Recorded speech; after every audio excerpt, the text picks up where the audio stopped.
One of the tragic things about life is that it ends. How often do you think about your death? Are you afraid of it?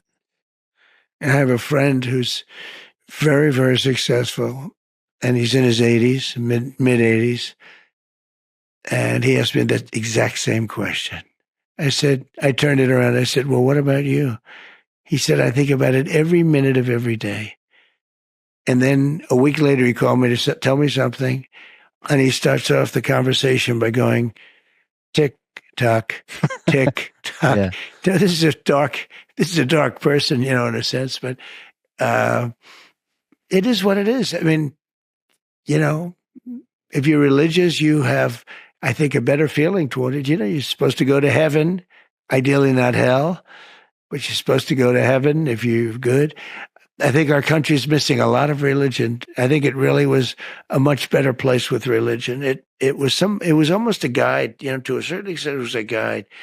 You want to be good to people. Without religion, there are no guardrails. I'd love to see us get back to religion, more religion in this country. The whole presidential thing was taken over in a coup. He had 14 million votes. She had no votes, not one. And nobody thought it was going to be her. Nobody wanted it to be her. She was a joke until 6 weeks ago when they said we're going to have to, politically, they felt they had to pick her.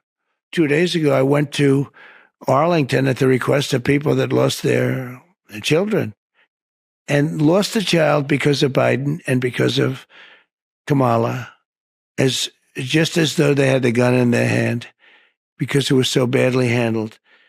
It should have been done at Bagram, which is the big air base. It shouldn't have been done at a small little airport right in the middle of town where people stormed it. It was a true disaster. They asked me if I'd come and celebrate with them 3 years. 3 years. They died 3 years ago. And I said, I'm going to try. I got to know them because I brought them here, actually. One night, they almost all came here. And they said, I wonder if Trump will actually come and see us. I heard they were here. I came, so we stayed for like 4 hours listening to music up on a deck right upstairs. Beautiful. And they were great people. So they called me over the last couple of weeks and they said, we're going to have a reunion, our 3-year reunion. Would you be able to come?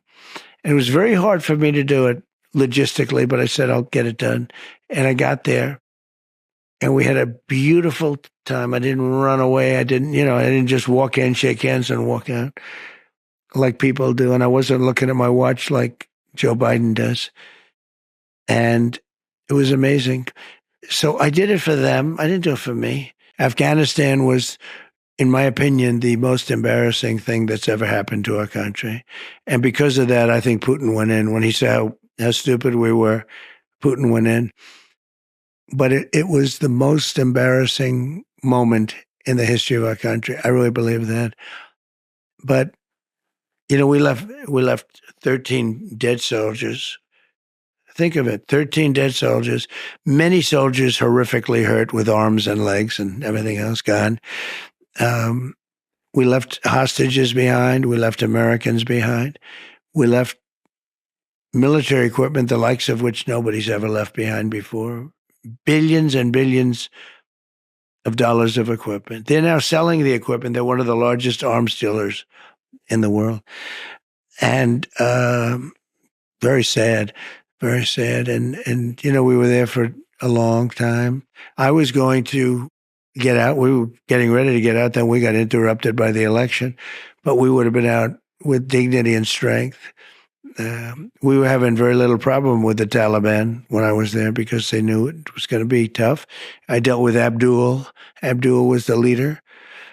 And we got along fine. He understood. But, they were killing a lot of our people before I came down. And when I got there, I spoke to him. I said, can't do it. Don't do it anymore. We went 18 months before this happened. This horrible day happened. We went 18 months and nobody was shot at or killed.